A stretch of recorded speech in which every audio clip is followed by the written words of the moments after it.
एक बार जरा ये वीडियो देखो। अमेरिका ईरान से हार रहा है। कुछ ही दिनों के युद्ध में ईरान ने अमेरिका के $10 बिलियन और $2 बिलियन के रडार सिस्टम तबाह कर दिए। जिन मिडल ईस्ट को अमेरिका सुरक्षा देने की बात करता है उसमें हर रोज मिसाइल्स, बॉम्ब, ड्रोन्स बरस रहे हैं। दुनिया भर के टूरिस्ट दुबई और मिडल ईस्ट के बाकी देशों से भाग रहे हैं। और अब तो खबर ऐसी भी है कि ईरान ने न्यूक्लियर बॉम्ब की टेस्टिंग भी की है, जिसके कारण वहाँ 4.3 रिएक्टर स्केल का भूकंप भी रिकॉर्ड किया गया है। तो आज के इस वीडियो में हम जानेंगे कि कैसे ईरान को कमजोर समझना अमेरिका की सबसे बड़ी गलती साबित हुई और कैसे ईरान अमेरिका और इजराइल पर भारी पड़ रहा है। साथ ही जानने की कोशिश करेंगे कि क्या सच में ईरान ने न्यूक्लियर बॉम्ब बना लिया है। 3 मार्च 2026 सुबह के 10:24 ईरान का दक्षिणी रेगिस्तान पार्स प्रोविंस, जहां इंसान तो दूर परिंदे भी नजर नहीं आते। आसपास कोई शहर नहीं, कोई गांव नहीं, कोई सड़क नहीं, बस रेगिस्तान और रेगिस्तान के नीचे हजारों फीट गहरी सुरंगें, कंपाउंड्स। और तभी अचानक वो जमीन हिलने लगती है। एक झटका इतना तेज कि रिएक्टर स्केल पर सुई सीधा 4.3 पर पहुंच जाती है, जिसका एपिसेंटर था शहर से 55 किलोमीटर दूर, जमीन से ठीक 10 किलोमीटर नीचे। और जिस पल ये डाटा दुनिया की सेस्मिक मॉनिटर में रिकॉर्ड हुआ, टेल अवीव से लेकर वॉशिंगटन के वॉर रूम्स में एक डर फैल गया, क्योंकि उन लोगों के लिए ये अर्थक्वेक की खबर नहीं थी। उनके लिए ये सवाल था, एक खौफनाक सवाल, कि कहीं ईरान ने कोई न्यूक्लियर टेस्ट तो नहीं कर लिया, और अगर हाँ तो क्या अब इस युद्ध में ईरान न्यूक्लियर बॉम्ब यूज करेगा। अब अगर आप ईरान के हालात क्या हैं ये समझने की कोशिश करोगे तो ये समझ आएगा कि शायद आज अपने आप को बचाने के लिए न्यूक्लियर बॉम्ब बनाने के अलावा ईरान के पास कोई दूसरा रास्ता है ही नहीं। तो इस सब की शुरुआत हुई 28 फरवरी के रात के अंधेरे में, जब इजरायली फाइटर जेट्स ने तेहरान के आसमान में उड़कर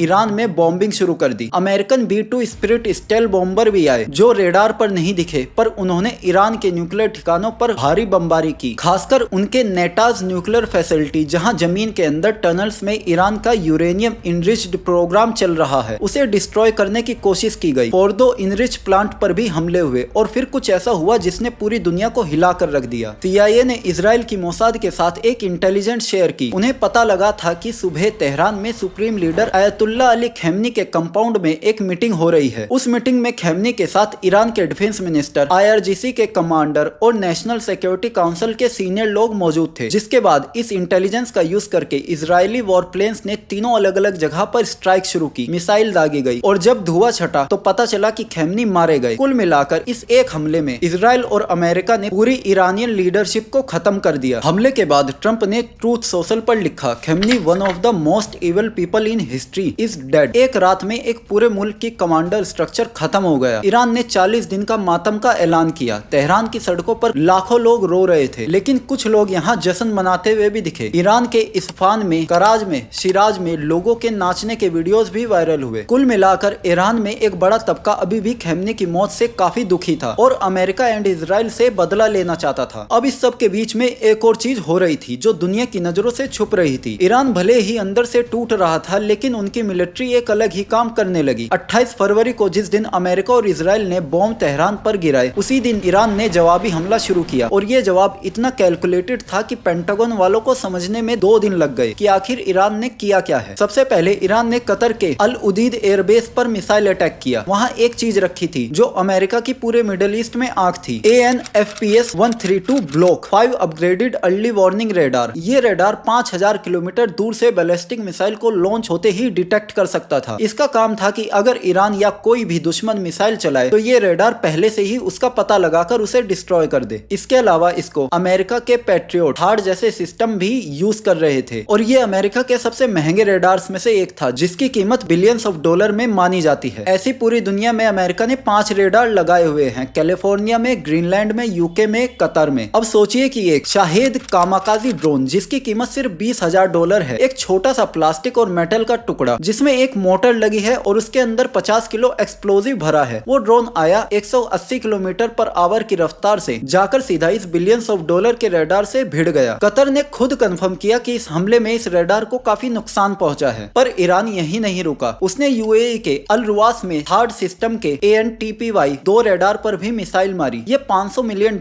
का रेडार था। सैटेलाइट इमेजेस में क्लियरली दिखता है कि वहां भी काफी बड़ा हिट हुआ है, जिससे अमेरिका के सबसे महंगे एयर डिफेंस थर्ड को काफी ज्यादा नुकसान पहुंचा है। इसकी कई बैटरीज तबाह हो गई हैं। और आपको बता दूं कि इसकी एक ही बैटरी $2.7 बिलियन की है। ईरान ने यहाँ क्लेम किया कि उसने थर्ड की कई बैटरीज को खत्म किया है, और इससे अमेरिका इतना कमजोर हो जा रहा है कि वो अपने मिडिल ईस्ट कंट्रीज को ही बचा बचा नहीं पा रहा। मिडिल ईस्ट कंट्रीज को तो छोड़िए, वो अपने बेसिस को भी नहीं बचा पा रहा। ईरानियन ड्रोन्स और मिसाइल लगातार मिडिल ईस्ट में मौजूद अमेरिकन ठिकानों पर बमबारी और मिसाइल अटैक कर रहे हैं।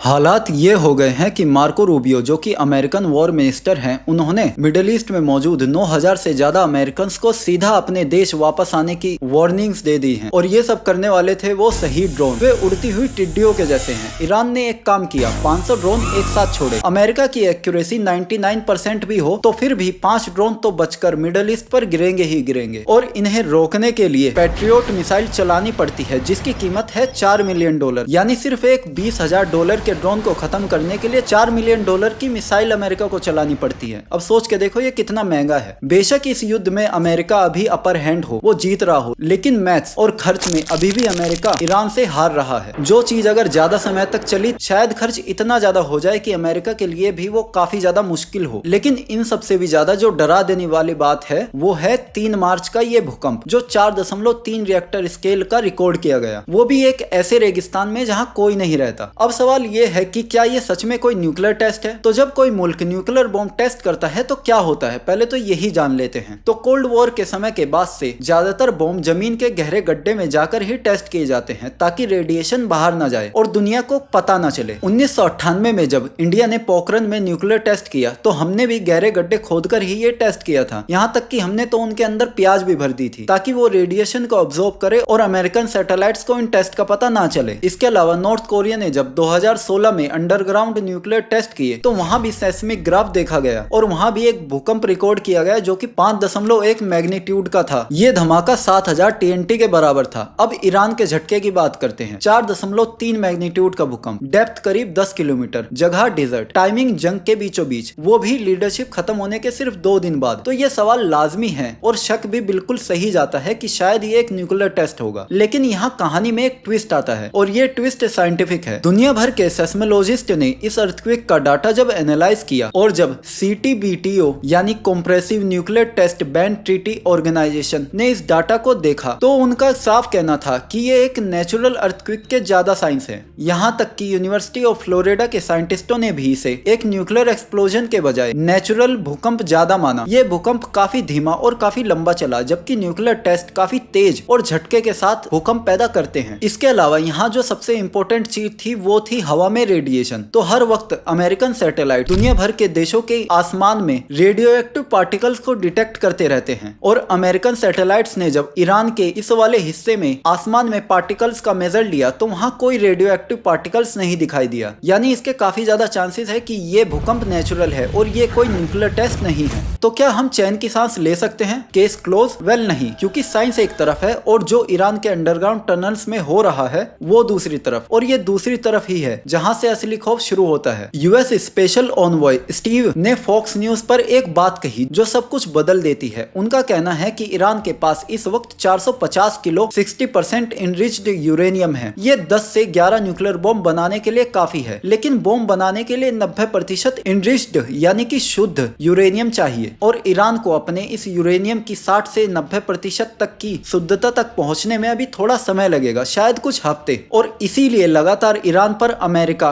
और इजराइल नजर बनाए हुए हैं और जब भी ईरान न्यूक्लियर टेस्ट के करीब पहुंचता है तो उस पर इस तरह की बॉम्बिंग कर दी जाती है और अब तो सीधा जंग ही शुरू कर दी गई है। और ये सब कुछ इसीलिए हो रहा है ताकि ईरान को न्यूक्लियर बॉम्ब ना मिले। लेकिन आज भी यही कहा जाता है कि ईरान ने हर बॉम्बिंग से पहले ही अपने इस प्योरिफाइड यूरेनियम को कहीं ना कहीं छुपा दिया था, शायद किसी दूसरी टनल्स में जहां पर अभी भी अमेरिकन और इजरायली लोगों की नजर नहीं है। और आज भी कहा जाता है कि ईरान लगातार अपने यूरेनियम को और भी ज्यादा शुद्ध यानी इनरिच करने की कोशिश कर रहा है ताकि वो जल्दी से जल्दी एक न्यूक्लियर टेस्ट करके इस युद्ध को रोक सके। कहा जाता है कि इस्फान में ईरान ने पूरा अंडरग्राउंड शहर बसाया हुआ है। पर यहाँ एक और चीज है जिस पर ध्यान देना जरूरी है। यहाँ जरूरी नहीं कि ईरान ही खुद न्यूक्लियर बॉम्ब बनाए। कई बार रिपोर्ट्स तो ये भी आई हैं कि रशिया और चाइना भी ईरान को न्यूक्लियर बॉम्ब सप्लाई कर सकते हैं। रशिया के पास न्यूक्लियर बॉम्ब्स की कोई कमी नहीं है। उनके पास कई हाइपरसोनिक मिसाइल्स भी हैं जो इस बॉम्ब को सिर्फ इजराइल ही नहीं बल्कि अमेरिका तक भी लेकर जा सकती हैं। और अमेरिका कहीं ना कहीं कहीं ये जानता है। इसके अलावा अभी चाइना भी इसी मौके का तलाश कर रहा है कि अमेरिका जल्दी से जल्दी इस युद्ध में और ज्यादा घिर जाए ताकि उसका ध्यान ताइवान से हटे और चाइना ताइवान पर हमला कर उसे अपने अंडर ले ले। ऑलरेडी अमेरिका इस युद्ध में काफी ज्यादा नुकसान करा रहा है। उसका यूक्रेन से बिल्कुल ध्यान हट चुका है। रशिया वहां पर लगातार आगे बढ़ रहा है। मिडिल ईस्ट स्ट्रेटेजी उनकी ऑलरेडी कोलैप्स हो चुकी है। वे अपने मिडिल ईस्ट के दोस्तों को ईरान के इन सस्ते ड्रोन से भी बचा नहीं पा रहे। इसके अलावा स्ट्रेट ऑफ हॉर्मोज भी बंद हो चुका है, जहां से दुनिया का 20% से ज्यादा ऑयल गुजरता है। अब अगर कैसे भी, चाहे रशिया के थ्रू, चाइना के थ्रू या फिर अपने आप में, ईरान किसी भी तरह अगर न्यूक्लियर बॉम्ब हासिल कर लेता है तो ये अमेरिका के लिए काफी खतरनाक सिचुएशन होगी। पर अमेरिका से भी ज्यादा सबसे बड़ा खतरा इस सिचुएशन में होगा इजराइल को, क्योंकि न्यूक्लियर पावर ईरान सीधा सीधा इजराइल की एग्जिस्टेंस पर खतरा होगा, जिससे अमेरिका का मिडिल ईस्ट में पूरा पावर गेम बदल जाएगा और ये युद्ध और भी ज्यादा लंबा खींचेगा। आई होप आपको आज का ये वीडियो पसंद आया होगा। वीडियो से रिलेटेड कोई सवाल हो तो आप हमें कमेंट बॉक्स में बता सकते हैं।